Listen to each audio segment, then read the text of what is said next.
Lofty Ludmilla. October 25, 2020 by Anna von Reitz. Imagine a fabulously wealthy American heiress, Diana Marie Tobler. Now imagine that someone, an agent for the Lithuanian government, sees a news article about Diana Marie Tobler in the local newspaper, and notifies the Lithuanian government. They promptly name one of their own citizens, Diana Marie Tobler, and provide this person with an ID issued by the United States of America, Incorporated, a Lithuanian corporation formed in Delaware. This corporate ID looks just like an American State Department ID, except for a few subtle changes nobody would normally notice.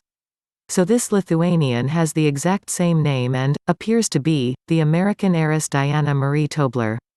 Her actual name should have been something like Ludmilla Aszbremov, but who cares? Now, Ludmilla has no common sense, but she can spend money like water.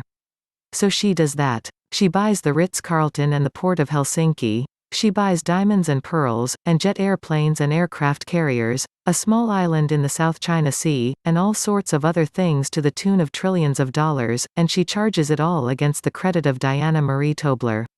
One day, as the actual American heiress is sipping her chamomile tea, two thugs from the Lithuanian government show up on her doorstep and tell her that she owes them trillions of dollars, and if she doesn't pay up, they will seize her bank accounts, her home and land, her investment portfolio, her businesses, and all her corporate assets, and furthermore, they are suing her in international court and placing liens on all her property. But wait. The existence of the Lithuanian impostor is entirely the doing of the Lithuanian government. Lofty Ludmilla is their responsibility.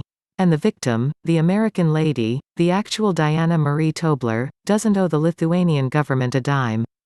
Far from it. They owe her for borrowing her good name and credit. Plus interest.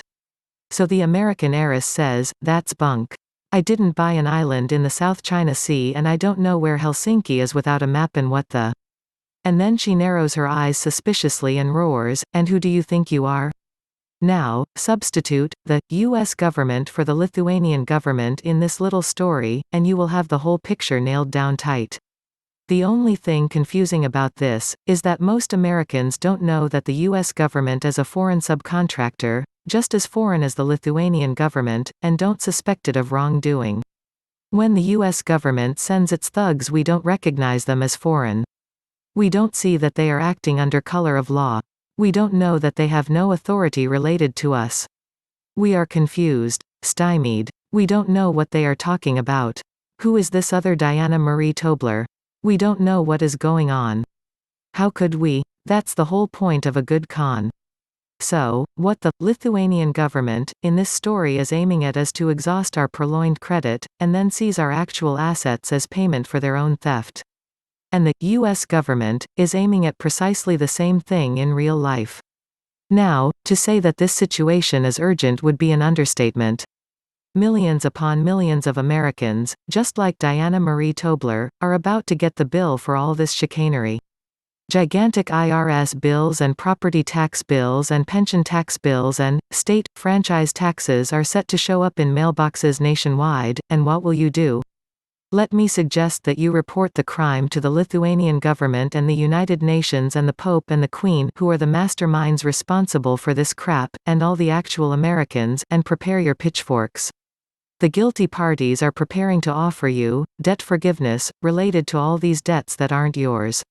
In equitable exchange, according to the perpetrators anyway, they will agree to leave you alone and give you a pitiful little settlement, which will be enough to buy oatmeal gruel and pay a small light bill the rest of your life.